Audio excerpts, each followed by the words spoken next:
बिस्मिल्लाहिर्रहमानिर्रहीम। उम्मीद है जी आप सब खैरियत से होंगे। तो आज मैं आपके लिए जो टॉपिक लेके आया हूँ बड़ा ही एक इम्पॉर्टेंट टॉपिक है। इसे अक्सर नॉर्मल लेक्चरिंग के अंदर क्लास में पढ़ाना एज सच पॉसिबल नहीं होता और अक्सर स्टूडेंट्स इस टॉपिक को स्किप करके सिंपल इसके क्वेश्चंस एक दो सॉल्व करके आगे बढ़ जाते हैं।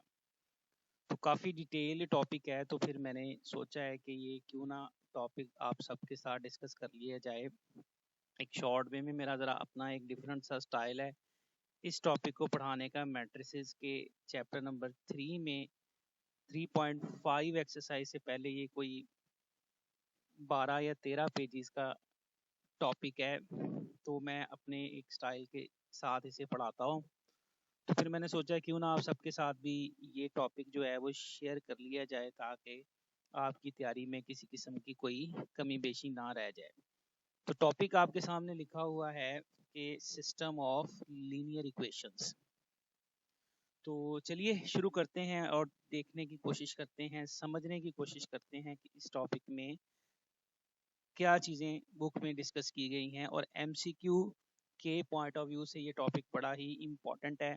नॉर्मल लेक्चरिंग के अंदर भी या नॉर्मल जो हमारे एग्ज़ाम्स होते हैं कॉलेज लेवल के, उसके बाद बोर्ड लेवल के, उनमें भी ये अक्सर इस टॉपिक में से एमसीक्यूज पूछता है। और स्पेशली इंट्री टेस्ट के जो पेपर्स होते हैं उनमें तो डेफिनेटली लाजमी इस टॉपिक में से एमसीक्यूज पूछे जाते हैं। तो इंट्री टेस्ट की तैयारी के हवाले से ये वाला जो टॉपिक है ये बहुत ज़्यादा इम्पॉर्टेंट टॉपिक है। तो चलिए इसको समझने की और इसको सीखने की कोशिश करते हैं कि सिस्टम ऑफ लीनियर इक्वेशंस क्या होता है।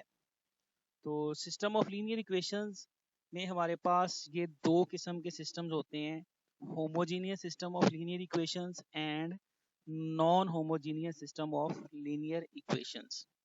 अब इन दोनों में क्या फ़र्क है, पहले non homogeneous system of linear equation को डिस्कस करते हैं। जैसे हमारे पास सिस्टम ऑफ इक्वेशंस, आपको पता है कि जिस सिस्टम में एक से ज़्यादा इक्वेशंस इन्वॉल्व हों उसे हम सिस्टम ऑफ इक्वेशंस कहते हैं। अगर लीनियर इक्वेशंस इन्वॉल्व हैं तो सिस्टम ऑफ लीनियर इक्वेशन कहते हैं। जैसे एक इक्वेशन हमारे पास a1x plus b1y plus c1z बराबर k1, एक और इक्वेशन इसी तरह से a2x जमा b2y प्लस c2z बराबर k, एक तीसरी equation a3x plus b3y plus c3z बराबर k।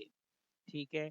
और इसी तरह से जो होमोजीनियस हमारे पास सिस्टम ऑफ लीनियर इक्वेशन होता है वो इस किस्म का होता है कि a1x जमा b1y जमा c1 बराबर 0, सेकंड भी बराबर 0, थर्ड भी बराबर 0। यानी इन दोनों में आपको फ़र्क आई थिंक वाज़े तौर पे समझ आ चुका होगा कि जो non homogeneous system of linear equation होता है इसकी राइट साइड पे कोई सा भी कांस्टेंट k1 k2 k3 होता है, जबकि homogeneous system of linear equation की राइट साइड पे हमेशा 0 आएगा, इसके अंदर कांस्टेंट टर्म नहीं आएगी। यानी इसमें हम कह सकते हैं कि k1 k2 k3 में से एटलीस्ट 1 0 के बराबर ना हो तो इस सिस्टम को हम homogeneous non homogeneous system of linear equations कहेंगे। और अगर ये सारे के सारे k1 k2 k3 इसमें 0 के बराबर आ जाएं तो इसे फिर हम homogeneous system of linear equation कहेंगे। जैसे एग्जांपल इसकी दी जा सकती है कि ये हमारे पास 2x plus 3y is equal to 5, दूसरा ये, तीसरा ये कि 3 माइनस 1 और 3 तीनों के तीनों ही नॉन जीरो हैं। तो ये हमारे पास एक non homogeneous system of linear equation आएगा। अगर फॉर एग्जांपल कोई एक आध जीरो भी हो जाए, जैसे -1 की बजाय 0 आ जाए लेकिन दो तो हमें इसमें नॉन जीरो मिल रहे हैं, तो is also a non homogeneous system of linear equation. लेकिन अगर दो जीरो हो जाएं लेकिन फिर भी कम से कम एक एलिमेंट आपको ऐसा मिल रहा है जो कि जीरो नहीं है, तो इस सिस्टम को भी हम एक non homogeneous system of linear equation कहेंगे। लेकिन अगर ये सिचुएशन आ जाए कि राइट साइड पे सारे के सारे जीरोस आ जाएं तो फिर इसको हम कहते हैं homogeneous system of linear equations. तो आई थिंक आपको होमोजीनियस और non homogeneous system of linear equations की समझ आ चुकी होगी। तो चलिए मजीद इसको थोड़ा सा समझने की कोशिश करते हैं कि solution of the system of equations का क्या मतलब होता है। तो वेरी सिंपल, वेरी इजी, ये छोटी क्लासेस से आप पढ़ते आ रहे हैं कि सिस्टम ऑफ इक्वेशंस के सॉल्यूशन का मतलब होता है कि values of the variable involve in the equation for which all the equations are true are called system of solution of the system of linear equation, के सिस्टम ऑफ इक्वेशंस में मौजूद variable की वो सारी की सारी वैल्यू जिसके लिए सिस्टम में मौजूद सारी की सारी इक्वेशंस ट्रू हों, उसे उसका सोल्यूशन कहते हैं। जैसे फॉर एग्जांपल ये हमारे पास एक सिस्टम ऑफ इक्वेशंस है जिसके अंदर एक्स वाई जेड 3 वेरिएबल हैं और 3 ही इक्वेशंस हैं। इसको अगर किसी भी मेथड से आप ग्रामर रूल से या मैट्रिसेस से या किसी भी तरीके से सॉल्व करें तो इसका आंसर 101 आएगा। तो यानी x की वैल्यू इसमें 1 आएगी, y की वैल्यू इसमें 0 आएगी, z की वैल्यू इसमें 1 आएगी। तो बड़ी आसानी से आप इसको चेक कर सकते हैं कि अगर इसको पुट करें इस सिस्टम ऑफ इक्वेशन में तो तीनों इक्वेशन सेटिस्फाई होंगी, यानी 2x की जगह पे 1, 2y की जगह पे 0 प्लस z की जगह पे 1। तो आप देख सकते हैं कि 3 2 1 2 प्लस 0 प्लस 1 3 इक्वल्स टू 3, ये इक्वेशन ट्रू हो रही है। सेम दूसरी को भी अगर चेक करें तो ये भी ट्रू होगी। सेम इसी तरह तीसरी इक्वेशन को भी अगर आप चेक करें तो ये भी ट्रू होगी। तो हम कहेंगे कि ये जो है या 101 एक सोल्यूशन होगा इस सिस्टम ऑफ इक्वेशंस का। तो आई थिंक ये बात भी आपको आसानी से समझ आ चुकी होगी कि solution of the system of equations का क्या मतलब होता है। यानी इसको कॉमन सोल्यूशन भी कहते हैं कि जो जितनी भी मौजूद इक्वेशंस हैं सबको सेटिस्फाई करे। ठीक है, उसके बाद बड़ी इंपॉर्टेंट चीज जो भी मैं टॉपिक पढ़ाना चाह रहा हूँ इसको ज्यादा अच्छे तरीके से अंडरस्टैंड करने के लिए थोड़ा सा इनमें ग्राफिकल डिफरेंस आपको पता होना चाहिए। Graphical difference between the homogeneous and non homogeneous system of linear equations. अब ग्राफिकल डिफरेंस इसमें क्या होता है हमारे पास देखें। जैसे हमें पता है कि we know that the graph of linear equation is a straight line, के लीनियर निकला लाइन से है, लिहाजा लीनियर इक्वेशन का ग्राफ हमेशा एक स्ट्रेट लाइन बनेगा। ये अंडरस्टूड सी बात है। ठीक है, फॉर एग्जांपल ये अगर हमारे पास इक्वेशन है 2x plus 2y plus z is equal to 3, this is a linear equation in 3 variable, तो is a non homogeneous system of linear equation. ये बल्कि सिस्टम तो नहीं कह सकते कि बहरहाल ये सिंगल इक्वेशन है, तो कोई और भी होगी इसके साथ। इसी तरह 2x plus 2y plus z बराबर 0, ये एक होमोजीनियस लीनियर इक्वेशन आएगी। ठीक है, यानी ये हमारे पास एक नॉन होमोजीनियस लीनियर इक्वेशन है और ये एक होमोजीनियस लीनियर इक्वेशन है। तो ग्राफिकल डिफरेंस मैंने बताना है homogeneous and non homogeneous system of linear equations में क्या होगा। पहले सिंपल इक्वेशन में डिफरेंस आप समझें कि ये भी एक सिंपल लीनियर इक्वेशन है लेकिन नॉन होमोजीनियस है, ये भी एक सिंपल इक्वेशन है लेकिन होमोजीनियस है। तो होमोजीनियस और नॉन होमोजीनियस इक्वेशंस के ग्राफ में क्या फर्क होगा। तो ये हमारे पास जो ग्राफ इस वक्त मैंने बनाया है ये रेड लाइन में, this is the graph of non homogeneous linear equation. ठीक है, इस सिस्टम यहाँ पे गलती से वो कॉपी पेस्ट की वजह से प्रिंट हो गया है। तो बहरहाल this is the graph of non homogeneous, यानी जो भी नॉन होमोजीनियस लीनियर इक्वेशन बनेगी उसका ग्राफ हमेशा एक स्ट्रेट लाइन होगा और वो कभी भी ओरिजिन में से पास नहीं करेगा। यानी मेजर फर्क जो है होमोजीनियस और नॉन होमोजीनियस में मैं आपको बताने लगा हूँ कि जो नॉन होमोजीनियस सिस्टम है उसका ग्राफ कभी भी ओरिजिन से पास नहीं करेगा इस कांस्टेंट की वजह से। यानी इसका ग्राफ करें ये बन गया, जबकि ये जो होमोजीनियस हमारे पास लीनियर इक्वेशन है इसका ग्राफ जो बनेगा ये हमेशा ओरिजिन से पास करेगा। क्योंकि बड़ी आसानी से आप चेक कर सकते हैं कि जो ओरिजिन के कोऑर्डिनेट्स होते हैं 0 0 0 वो इस इक्वेशन को सेटिस्फाई कर रहे हैं कि 2x की जगह 0, 2y की जगह 0, z की जगह 0 लगाएं तो 0 बराबर 0।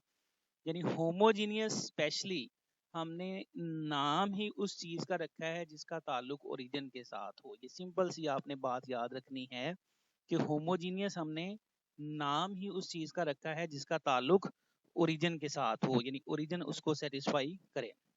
तो लिहाजा ये जो मैंने ग्राफ बनाया है ये एक होमोजीनियस लीनियर इक्वेशन का है जो हमेशा ओरिजिन से पास करेगी और ओरिजिन उसको सेटिस्फाई करेगा। यानी graph of homogeneous linear equation is a line which always passes through the origin.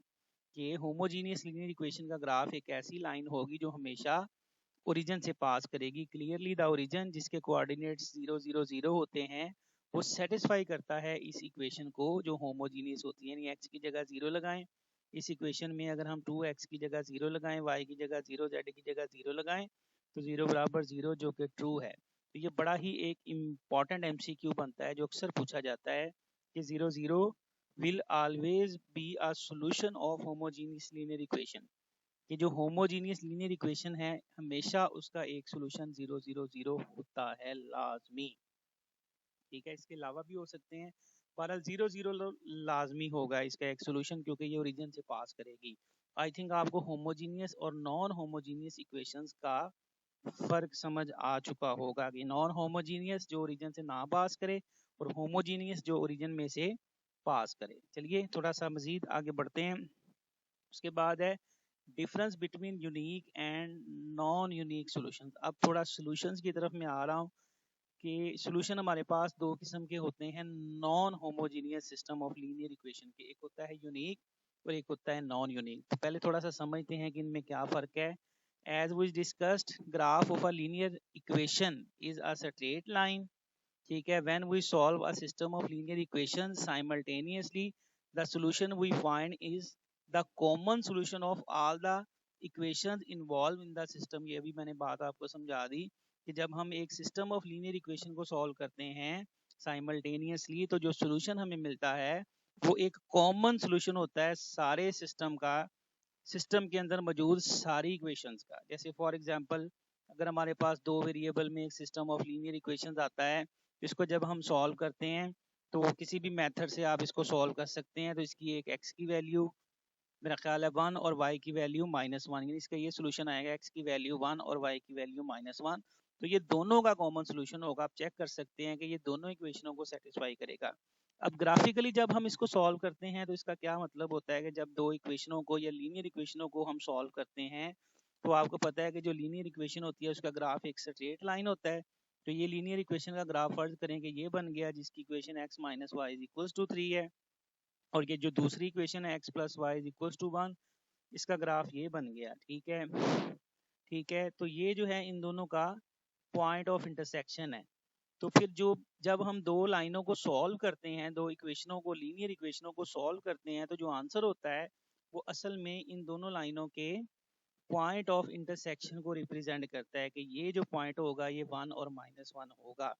यानी जब हम एक सिस्टम ऑफ इक्वेशन को सॉल्व करते हैं तो जो हमें सोल्यूशन मिलता है वो ग्राफिकली रिप्रेजेंट करता है पॉइंट ऑफ इंटरसेक्शन को इस सिस्टम ऑफ इक्वेशंस के। जैसे ये 2 वेरिएबल्स में थी, ऐसे ही 3 वेरिएबल्स में भी हमारे पास सिस्टम आ सकता है कि similarly we can find the solution of 3 linear equations. अगर ये है तो जैसे मैंने बताया इसका जो सॉल्यूशन है हमारे पास 1 0 1 है। अब इसको अगर हम ग्राफिकली देखें, फर्ज करें ये पहली इक्वेशन का ग्राफ है, इसी तरह से ये हमारे पास दूसरी इक्वेशन का ग्राफ है, इसी तरह से ये तीसरी इक्वेशन का ग्राफ है। तो तीनों जो जिस पॉइंट पर आपस में इंटरसेक्ट कर रही हैं, ठीक है, वो हमारे पास ये पॉइंट बन रहा है 1 0 1। तो ये जो पॉइंट होगा हमारे पास इनका कॉमन सोल्यूशन होगा, या तीनों लाइनें इस पॉइंट में से पास करेंगी। ठीक है, ये तीनों का कॉमन सोल्यूशन साइमल्टेनियस सोल्यूशन कहलाता है। अब चूंकि आप देख रहे हैं, चूंकि तीनों की तीनों लाइनें एक सिंगल पॉइंट पे, एक यूनिक पॉइंट पे आपस में मिल रही हैं, एक यूनिक पॉइंट में से पास कर रही हैं, तो लिहाजा ये जो सोल्यूशन होगा एक यूनिक सोल्यूशन कहलाएगा। इस किस्म के सोल्यूशन को हम नाम देते हैं यूनिक सोल्यूशन का। अब एक और इसी तरह की सिचुएशन हो सकती है कि हमारे पास ग्राफ ही है ना, लाइनों का किसी भी तरह से बन सकता है। जैसे फर्ज करें पहली लाइन का ग्राफ ये बन गया, दूसरी लाइन का ग्राफ हमारे पास ये बन गया, तीसरी लाइन का ग्राफ हमारे पास कुछ इस तरह से बन गया। अब इसमें आप देखें तो हमारे पास जो पॉइंट्स ऑफ इंटरसेक्शन 1 2 और ये 3 आ रहे हैं, एक ये पॉइंट ऑफ इंटरसेक्शन, एक ये और एक ये। यानी एक से ज्यादा पॉइंट्स ऑफ इंटरसेक्शन आगे, एक से ज्यादा सॉल्यूशंस, फिर हम इसको नॉन यूनिक सॉल्यूशन का नाम देते हैं। तो ये यूनिक और नॉन यूनिक सॉल्यूशन का फर्क है, या इसको मजीद थोड़ा सा समझ सकते हैं कि जैसे अगर हमारे पास ऐसी सिचुएशन भी आ सकती है कि ये पहली लाइन है हमारे पास, ये दूसरी लाइन है, और इसी तरह से ये हमारे पास तीसरी लाइन है, यानी तीनों की तीनों लाइनें आपस में पैरेलल हो गई हैं। तो आपको पता है जो पैरेलल लाइनें होती हैं वो कभी भी एक दूसरे को इंटरसेक्ट नहीं करती। तो लिहाजा ऐसी सिचुएशन में हम कहेंगे कि इनका सॉल्यूशन एग्जिस्ट नहीं करता। This system of equation have does not have a solution. ठीक है ना, have no points of intersection, लिहाजा हम कहेंगे कि ये इसका सॉल्यूशन एग्जिस्ट नहीं करता, हैव नो सॉल्यूशन। अब इस किस्म का सिस्टम जिसका सॉल्यूशन एग्जिस्ट ना करे, ये भी बड़ी इंपॉर्टेंट और एमसीक्यू के हवाले से इंपॉर्टेंट बात है कि ऐसा सिस्टम ऑफ लीनियर इक्वेशंस जिसका सॉल्यूशन एग्जिस्ट ना करे उसको हम इनकंसिस्टेंट सिस्टम कहते हैं। यानी जिसका सॉल्यूशन एग्जिस्ट करे उसे हम कॉन्सिस्टेंट सिस्टम कहते हैं। जिसका सोल्यूशन एग्जिस्ट ना करे उसे हम इनकॉन्सिस्टेंट सिस्टम कहते हैं। तो ऐसी सिचुएशन में हम कहेंगे कि सोल्यूशन एग्जिस्ट नहीं कर रहा। या इसका एक और भी बड़ा इंटरेस्टिंग केस है कि एक ऐसी सूरत हाल भी हो सकती है कि ये हमारे पास पहली लाइन आ गई, उसके बाद दूसरी लाइन इसी के ऊपर आ गई और तीसरी लाइन भी इसी के ऊपर आ गई। अब आपको मैंने जैसे बताया कि जो लाइनों के पॉइंट्स ऑफ इंटरसेक्शन होते हैं वो सॉल्यूशंस होते हैं। अब ये तीन लाइनें एक दूसरे के ऊपर आ गई हैं, तो इन तीनों लाइनों का हर पॉइंट ही पॉइंट ऑफ इंटरसेक्शन बन रहा है। तो ऐसी सिचुएशन में हम कहेंगे कितने पॉइंट्स हैं जो इनके सॉल्यूशंस होंगे, तो वो बेशुमार इस लाइन पे जितने भी पॉइंट्स आ रहे हैं सारे के सारे ही सॉल्यूशंस होंगे। तो लिहाजा ऐसी सिचुएशन में हम कहेंगे कि इस सिस्टम ऑफ इक्वेशंस के इनफिनिट मैनी सॉल्यूशंस हैं। All points of lines becomes the points of intersection. So in such case we say that system of equations have infinite many solutions. यानी हमारे पास system of non homogeneous linear equations में चार possibilities बन गई। यानी यहाँ पर अगर डिस्कस करें कि non homogeneous system of linear equation के जो सॉल्यूशंस हैं उनकी हमारे पास चार पॉसिबिलिटी बन गई कि उसका यूनिक सॉल्यूशन हो सकता है, उसके बाद दूसरी पॉसिबिलिटी उसका नॉन यूनिक सॉल्यूशन हो सकता है, उसके बाद तीसरी पॉसिबिलिटी कि सॉल्यूशन एग्जिस्ट ही नहीं कर सकता, लाइनें पैरेलल होंगी, या तीसरी पॉसिबिलिटी है कि लाइनें एक दूसरे के ऊपर ही आ जाएं। तो ऐसी सिचुएशन में इनफिनिट मैनी सॉल्यूशंस होंगे। तो आई थिंक ये बात आपको अच्छी तरह से समझ आ चुकी होगी कि सिस्टम ऑफ लीनियर इक्वेशन में जो non homogeneous system of linear equation है वो क्या होता है और उसके चार मुख्तलिफ किस्म के सॉल्यूशंस होते हैं। अब थोड़ा सा हम इसको डिस्कस कर लेते हैं homogeneous system of linear equations को। तो जो होमोजीनियस लीनियर इक्वेशंस होती हैं आपको पता है ओरिजिन से पास करती हैं कि उसका अगर हम ग्राफ बनाएं तो इस किस्म का बनेगा। होमोजीनियस में ये पहली लाइन आ गई, ये दूसरी लाइन आ गई और इसी तरह ये तीसरी लाइन आ गई। यानी तीनों लाइनों ने सिस्टम ऑफ इक्वेशंस में लाजमी तौर पर ओरिजिन में से पास करना है। यानी एक चीज तो क्लियर हो गई कि ओरिजिन इनका पॉइंट ऑफ इंटरसेक्शन आना ही आना है। यानी ये हो ही नहीं सकता कि इनका सोल्यूशन एग्जिस्ट ना करे। तो लिहाजा हम कह सकते हैं कि जो homogeneous system of linear equation होता है ये हमेशा कंसिस्टेंट होता है और इसका सोल्यूशन हमेशा एक एग्जिस्ट करता है और वो क्या होता है, वो ओरिजिन होता है 0 0 0 और जिसको नॉर्मली हम ट्रिवियल सोल्यूशन का नाम देते हैं। यानी यूनिक को हमने होमोजीनियस में अगर डिस्कस किया तो ट्रिवियल, यानी बात वही है कि सिंगल सोल्यूशन जिस पे तीनों लाइनें आपस में मिल रही हैं वो ट्रिवियल सोल्यूशन कहलाता है और वो ओरिजिन 0 0 0 ही होगा। ठीक है। तो और दूसरा केस यानी ये मैंने लिखा है कि always passes through the origin, कि होमोजीनियस लाइंस हमेशा ओरिजिन से पास करती हैं। तो ऑलवेज हैव अ सॉल्यूशन जिसको हम ट्रिवियल सॉल्यूशन का नाम देते हैं और that is the only origin 0 0, कि जो होमोजीनियस लाइंस हैं वो हमेशा ओरिजिन में से पास करती हैं और उनका हमेशा एक सॉल्यूशन एग्जिस्ट करता है जिसको ट्रिवियल सॉल्यूशन कहते हैं और वो ओरिजिन 0 0 के अलावा और कोई नहीं है। तो trivial solution of the homogeneous system of linear equation सिर्फ एक होता है, वो ओरिजिन 0 0 0 होता है। ये बड़ा इंपॉर्टेंट और कॉमन पूछा जाने वाला एमसीक्यू है। अब इसका दूसरा केस हमारे पास कुछ इस तरह से बन सकता है कि तीनों लाइनों ने चूंकि ओरिजिन से पास करना ही करना है, ये पहली लाइन, ये दूसरी लाइन, ये तीसरी लाइन, यानी तीनों लाइनें ओरिजिन से पास करती हुई एक दूसरे के ऊपर आ जाए। तो ऐसी सिचुएशन में हम नॉन यूनिक या non trivial solution infinite many solutions बन जाएंगे, जिसको नॉन ट्रिवियल या इनफिनिट मैनी सॉल्यूशंस का नाम हम देंगे। यानी ट्रिवियल, नॉन यूनिक या नॉन यूनिक के मीनिंग्स में आप ले सकते हैं। तो यहाँ पे नॉन ट्रिवियल का मतलब ये इनफिनिट मैनी सॉल्यूशंस होंगे। तो आई थिंक आपको होमोजीनियस का फर्क भी समझ आ गया होगा कि जो होमोजीनियस सिस्टम है उसका ट्रिवियल सॉल्यूशन सिर्फ और सिर्फ होता है ओरिजिन 0 0 0, इसके अलावा कुछ नहीं। और इसका जो नॉन ट्रिवियल या इनफिनिट मैनी सॉल्यूशन बहुत सारे होते हैं जो मैंने अभी आपको बताए, यानी इसमें दो किस्म की पॉसिबिलिटीज ही होंगी। तो आई थिंक ये सारी बेस मैंने आपकी बना दी है कि सिस्टम ऑफ लीनियर इक्वेशंस को अच्छी तरह से समझा दी है। अब आते हैं वो चीज़ें करते हैं कि जो आम तौर पर पेपर में पूछी जाती हैं एमसीक्यूज की शक्ल में। तो उसके लिए मजीद दो तीन बातें हैं जो, ये तो सारा ग्राफिकली थोड़ा सा मैंने आपको समझाया है कि एक्चुअली अभी हम करने क्या जा रहे हैं। तो चलिए मजीद दो तीन बातें आपको बताता हूँ कि आपको पता है कि ये हमारे पास जो सिस्टम ऑफ इक्वेशंस है ये non homogeneous system of equations है। इसको अगर मैट्रिक्स फॉर्म में लिखें तो इस तरह से हम इसको लिख सकते हैं कि कोफिशिएंट्स A1 B1 C1 और K1 को भी साथ लिख लिया, A2 B2 C2 K2 को भी साथ लिख लिया, A3 B3 C3 और K3 को भी हमने साथ लिख लिया। तो इस किस्म का जो सिस्टम हमारे पास इक्वेशन से मैट्रिक्स बनता है जिसमें हम कॉन्स्टेंट्स को भी साथ मिला के लिख लेते हैं, इसको हम स्पेशल एक नेम देते हैं ऑगमेंटेड मैट्रिक्स का, या इसको नॉर्मली AM मैं लिख लिया करूँगा। और इसी तरह से अगर मैं इसमें सिस्टम ऑफ इक्वेशन में से सिर्फ कोफिशिएंट्स लिखता हूँ, A1 B1 C1 A2 B2 C2 A3 B3 C3, तो इसको फिर हम कोफिशिएंट मैट्रिक्स कहते हैं या CM कहा करेंगे। और इसको नॉर्मली जो है वो कैपिटल A से डिनोट किया जाता है, यानी कैपिटल A जब भी मैट्रिसेस में हम लिखते हैं ना, तो इसका मतलब कोफिशिएंट मैट्रिक्स ही होगा।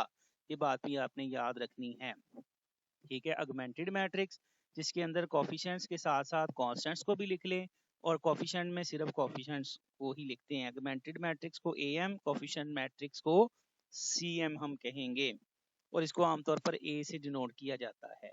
तो अब आते हैं जी अपने असल टॉपिक पे, जो मतलब थ्योरी है या जिसमें से MCQs पेपर में पूछे जाते हैं। तो ये जो मैं आपके साथ अभी जो है बोर्ड डिस्कस कर रहा हूँ या स्लाइड डिस्कस कर रहा हूँ, कह लेंगे ये मेन थीम है, जो पहले मैंने सारी बातें बताई या पेपर में जो चीज़ पूछता है इसमें से, इस टॉपिक में से। सिस्टम ऑफ लीनियर इक्वेशन जैसे कि मैंने बताया आपको दो किस्म का होता है, homogeneous system of linear equation और non homogeneous system of linear equation. तो जो non homogeneous system of linear equation है, ये मैंने आपको समझाया दो किस्म का हो सकता है कि इसका सोल्यूशन एग्जिस्ट कर भी सकता है, नहीं भी कर सकता। तो अगर तो सोल्यूशन एग्जिस्ट कर जाए तो उसको हम कहते हैं कंसिस्टेंट सिस्टम, और जिसका सोल्यूशन एग्जिस्ट ना करे उसको हम कहते हैं इनकॉन्सिस्टेंट सिस्टम। अब इसको निशानी क्या है, एक तरीका तो यह सोल्यूशन निकाल के देख लें, मिल जाए तो कंसिस्टेंट, ना मिले तो इनकॉन्सिस्टेंट। लेकिन हमेशा हम सोल्यूशन नहीं निकालते, डायरेक्ट हमें पता चलाना हो तो कैसे चलाएंगे। तो उसकी ये कंडीशन आमतौर पर MCQ सॉल्व तो आमतौर पर ऐसी सिचुएशंस में हम नहीं करते, ये कंडीशंस आमतौर पर पेपर में पूछी जाती हैं। तो रैंक का टॉपिक आपने पढ़ा हुआ है, नहीं पढ़ा तो आप इसको रिवाइज कर लें कि कंसिस्टेंट की, या सिंपल ये MCQs के लिए बातें याद कर लें जो मैं आपको बता रहा हूँ कि कंसिस्टेंट सॉल्यूशन उस वक्त होता है जब रैंक ऑफ ऑगमेंटेड मैट्रिक्स और रैंक ऑफ कोफिशिएंट मैट्रिक्स आपस में बराबर हो। जैसे ऑगमेंटेड की रैंक निकाली वो भी 3 आ गई, कोफिशिएंट मैट्रिक्स की रैंक निकाली वो भी 3 आ गई, दोनों की रैंक्स जब सेम हो तो हम कहते हैं कि सॉल्यूशन जो है ये कंसिस्टेंट है। लेकिन अगर ये दोनों की रैंक्स सेम ना हो, ऑगमेंटेड की कुछ और आ जाए, कोफिशिएंट की कुछ और आ जाए, तो फिर हम कहेंगे कि जो सॉल्यूशन है वो इनकॉन्सिस्टेंट है, ठीक है। तो इनकॉन्सिस्टेंट का मतलब सॉल्यूशन एग्जिस्ट नहीं किया, तो ये बात ही खत्म हो गई यहाँ पे कि ये दोनों चीजें बराबर नहीं है। तो ये स्पेशली कंडीशन जो रेड में मैं लिख रहा हूँ ये आपने याद करनी है। इस ये MCQs आते हैं कि यानी सिंपल कि system of linear equation, system of homogeneous linear equations, sorry system of non homogeneous system of linear equation have inconsistent solution if, ये A ऑप्शन, ये B C D कुछ और बना दे। तो ये इनकॉन्सिस्टेंट तब होता है जब एक ऑगमेंटेड मैट्रिक्स की रैंक और कोफिशिएंट मैट्रिक्स की रैंक आपस में बराबर ना हो। अब कंसिस्टेंट का मतलब होता है सॉल्यूशन एग्जिस्ट करना। तो जब सॉल्यूशन एग्जिस्ट करता है ना, उसकी भी आगे दो दो टाइप्स बनती हैं, जैसे मैंने आपको बताया कि unique solution and non unique solution. कि कंसिस्टेंट सॉल्यूशन की भी आगे दो टाइप्स बनती हैं जिसको हम कहते हैं यूनिक सॉल्यूशन और नॉन यूनिक सॉल्यूशन, ठीक है। तो यूनिक सॉल्यूशन भी मैंने आपको समझा दिया है कि लाइनें या सिस्टम ऑफ इक्वेशन एक ही पॉइंट में से पास करे तो यूनिक सॉल्यूशन, एक ही पॉइंट में से पास ना करे तो नॉन यूनिक सॉल्यूशन। अब इसकी भी जो कंडीशन मेन है वो आपने याद करनी है कि इसमें यूनिक सॉल्यूशन क्या होता है कि कोफिशिएंट मैट्रिक्स की रैंक, ऑगमेंटेड मैट्रिक्स की रैंक और नंबर ऑफ वेरिएबल्स, अगर तो ये तीनों चीजें आपस में बराबर हों तो सिस्टम का सॉल्यूशन यूनिक होगा। और अगर कोफिशिएंट मैट्रिक्स की रैंक, ऑगमेंटेड मैट्रिक्स की रैंक तो आपस में बराबर हो जाए लेकिन less than number of variables हो जाए, जैसे फॉर एग्जांपल अभी मैंने पीछे जितने भी सिस्टम आपसे शेयर किए हैं उनमें 3 इक्वेशनें हैं, 3 ही वेरिएबल्स हैं x y और z। यानी आपने ऑगमेंटेड मैट्रिक्स की रैंक निकाली 3 आ गई, कोफिशिएंट मैट्रिक्स की रैंक निकाली 3 आ गई, नंबर ऑफ वेरिएबल्स भी x y z 3 है, तो हम कहेंगे कि इस सिस्टम का सोल्यूशन यूनिक होगा। लेकिन अगर ऑगमेंटेड मैट्रिक्स की रैंक निकाली 3 आ गई, कोफिशिएंट मैट्रिक्स की रैंक निकाली, सॉरी ऑगमेंटेड की रैंक निकाली 2 आ गई, कोफिशिएंट की रैंक निकाली 2 आ गई, आपस में बराबर हैं, लेकिन वेरिएबल्स एक्स वाई जी 3 है, less than number of variables, तो हम कहेंगे कि इसका सोल्यूशन नॉन यूनिक होगा। तो एमसीक्यूज के लिए ये वाली दो बातें भी बड़ा ही कॉमनली पूछी जाती हैं।